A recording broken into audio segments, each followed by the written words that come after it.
What's up, YouTube? Welcome back to Celio's Network. Today, I'm covering the Spiritomb deck that I played to Limitless Qualifier number 4.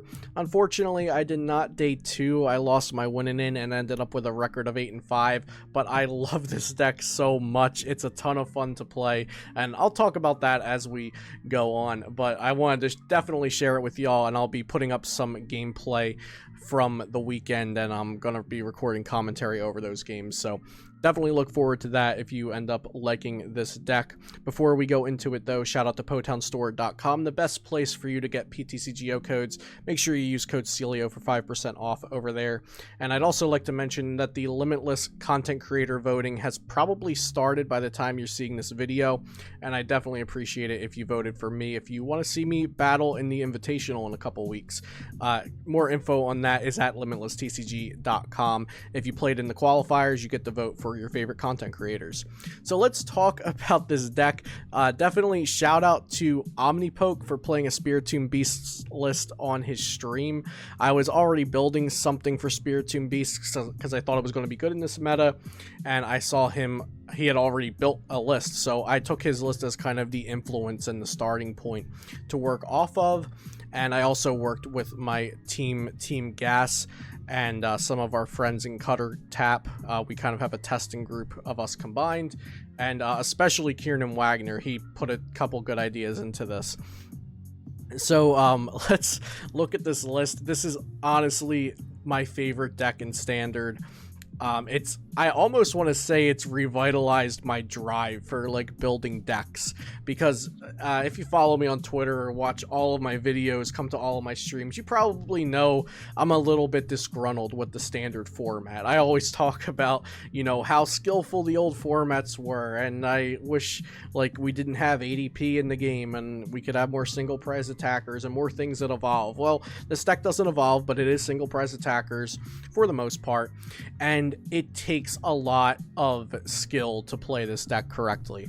Now, I'm not trying to toot my own horn or anything. I'm just saying you have to play this deck perfectly or you will lose. I definitely did lose one of my games that I misplayed in, and I'm not sure if I would have won if I didn't misplay, but my misplays, the misplays with this deck are definitely noticeable, I should say.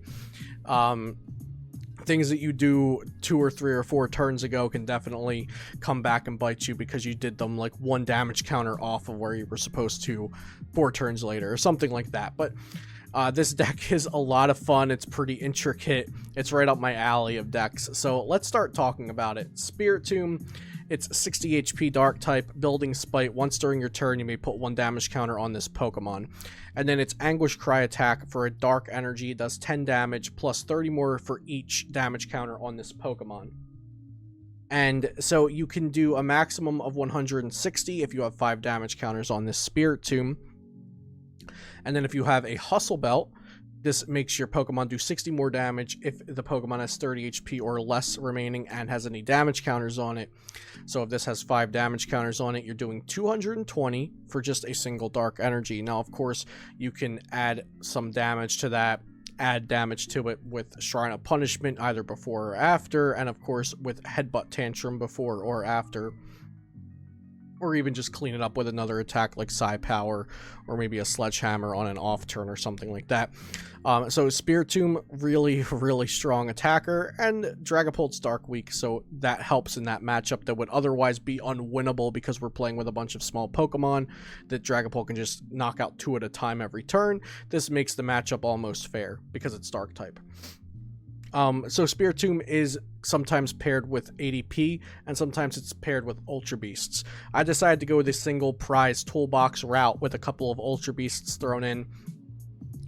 If you are a patron of mine, you saw an earlier iteration of this list in my article sometime a few days, the Monday before Qualifier 4, and then of course 2 days before and 1 day before I was posting my updates and everything. So if you'd like that kind of content before tournaments or even just on a weekly basis, consider subscribing to my Patreon, link in the comments below.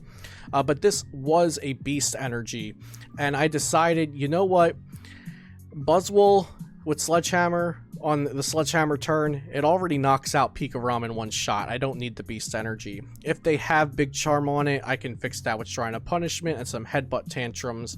And then Nihilego, I'm not even using it that much, but I did keep it in there for Mewtwo matchups since they're weak to Psychic. And it's situationally very, very strong, but I didn't think it was strong enough to keep Beast Energy in there for that reason. Another reason Beast Energy was in is because this Yveltal-GX was originally a Buzzmosa GX. And I also tried Blacephalon GX, but it was a Buzzmosa GX at some point, and I did have Beastbringer in this deck. It was a really interesting list, but I ended up changing it.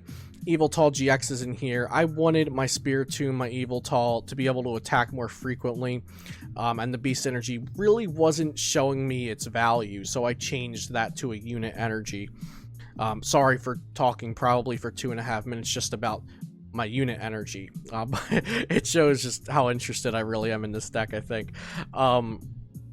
So that was Beast Energy. You might wonder, well, you're playing Ultra Beasts, why not Beast Energy? That's why.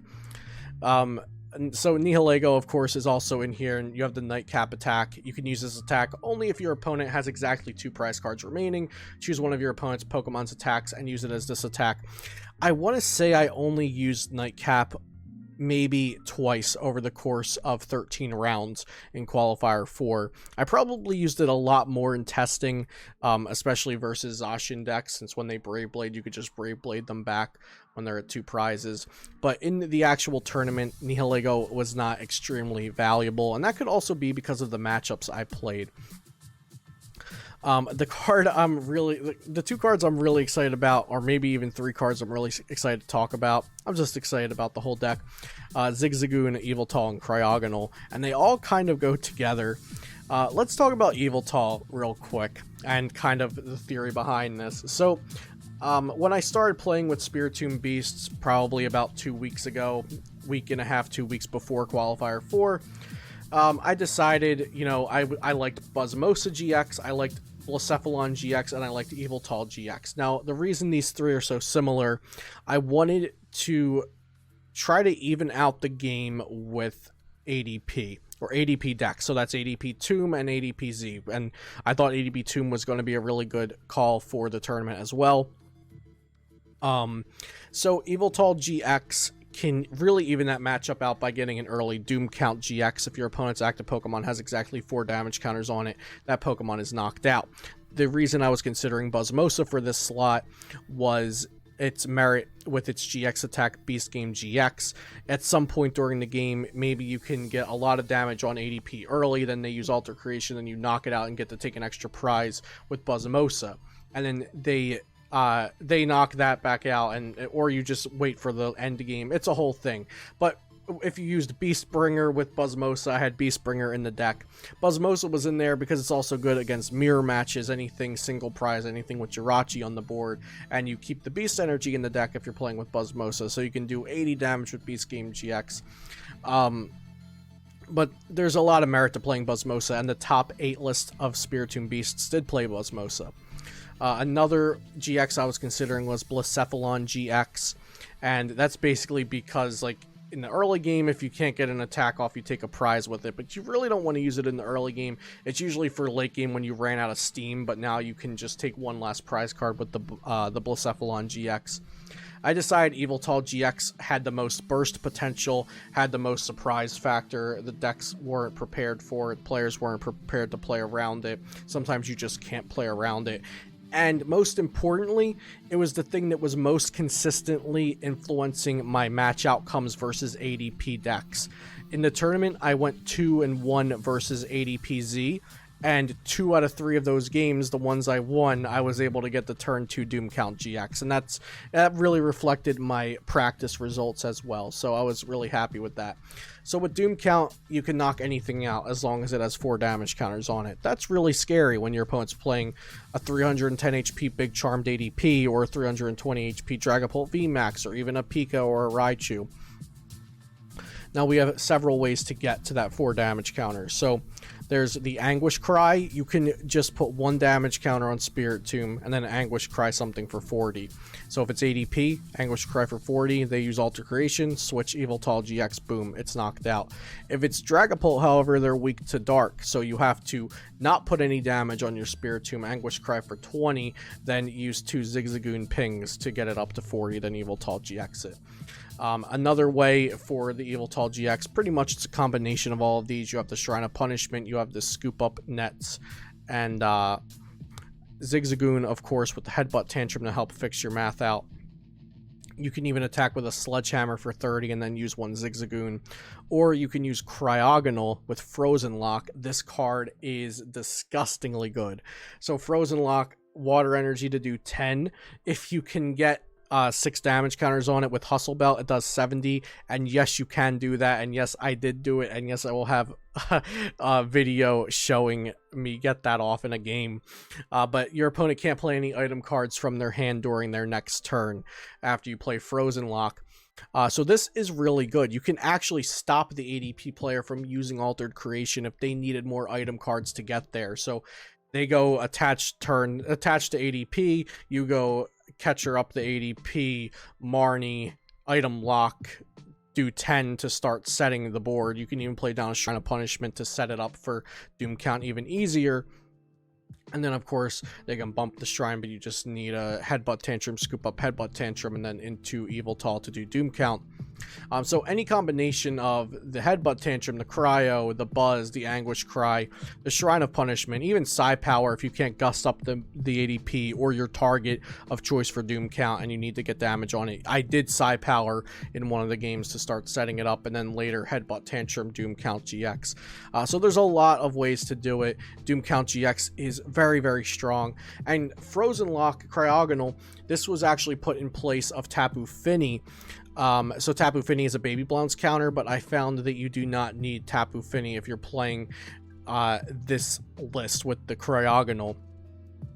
Frozen Lock actually worked really, really well versus Baby Blounce, since you're able to swing with Tombs, swing with Buzzwole, Sledgehammer's perfect math on the 4 prize turn to knock out a Baby Buzz, all the while you are moving damage counters from other things like the Shrine ticks on your Oricorio or Dedenne, your Rainbow Energy attachments, your Anguish Cry, or your Building Spites. You're moving some damage every turn if you can from something to Cryogonal. So eventually you can go for the turn where you Marnie the Blound, Hustle Belt to Cryogonal, and start OHKOing Blounds while item locking them.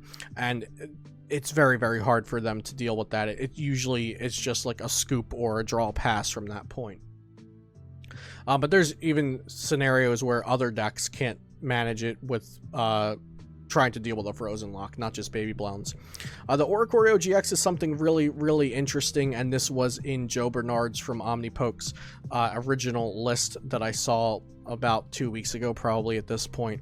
And Dance of Tribute, I usually use this in the end game when I'm digging for one last card, but sometimes I'll also use it on the turn prior to using Doom Count GX when I'm, digging for the combo pieces that I need. So this is really, it ends up kind of feeling like a combo-oriented deck. Now, I could probably talk about my card choices all day for this deck, and I definitely have talked about it more on my Patreon, and why I thought the matchups were good and stuff like that. Marnie, Cryogonal, like I said, that's a pretty good combo at certain points. I played 2 bosses, order 2 Great Catcher. The 2 Great Catcher is very, very, very important in my opinion. Do not play 1, especially because we want to Doom Count the ADP if we need to Great Catcher the ADP up, and Anguish Cry it for 40, and then they Alter Creation. It stays there the next turn, but the point is we need to get it up there in the first place to set it for the damage. Also, Dedennes are very common in the game, even more so sometimes because Jirachis have kind of died down a little bit in some decks because of Dragapult VMAX, so Great Catching Dedennes is very important. Especially versus Baby Blounds, you can just finish the game off. Great Catcher Oricorio or Boss's Order Oricorio, then Gust Up Dedenne or one of their other 2 prizers. For the tool lineup, I went with 1 Escape Board, 3 Hustle Belt. I did have a Big Charm in here at one point because you can Big Charm a Spiritomb on the bench to further protect it from Dragapult VMAX.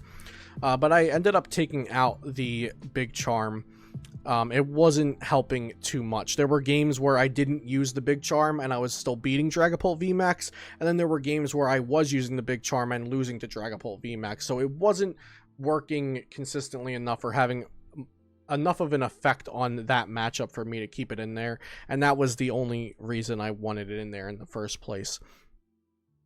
The one Great Ball, it was just really nice for consistency. I guess not consistency, but just like an extra like chance of getting the Pokemon you need. And it's just your 5th search. If it could be 5 quick balls, it would be 5 quick balls. The Scoop Up Net's obviously insanely important because you get to reuse Jynx's Ominous Posture if you need to, or you get to use Headbutt Tantrum some more, or you just get to switch your Pokemon out of there. Lana's Fishing Rod, I really like using that in case you need to get a tool back, even the board sometimes.